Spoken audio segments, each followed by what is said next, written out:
how you can log in into your Dayforce payroll account. Now this is a very simple process and I'll show you guys how to do it. But before that, if you're new to our channel, go down below and hit the subscribe button and press the bell icon so you don't miss out on upcoming videos. Now Dayforce is a human resource management system. It helps you manage the HR of a company. So I'll show you guys how to log in into it. So just open up a web browser. Any web browser is fine. I'll be using Google Chrome.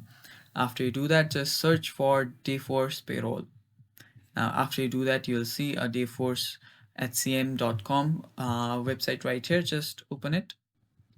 Now after you open it, you'll get a login page right there, and it might take some time to load up depending on your internet speed. So just stay patient, and there you go. This is the login field right here.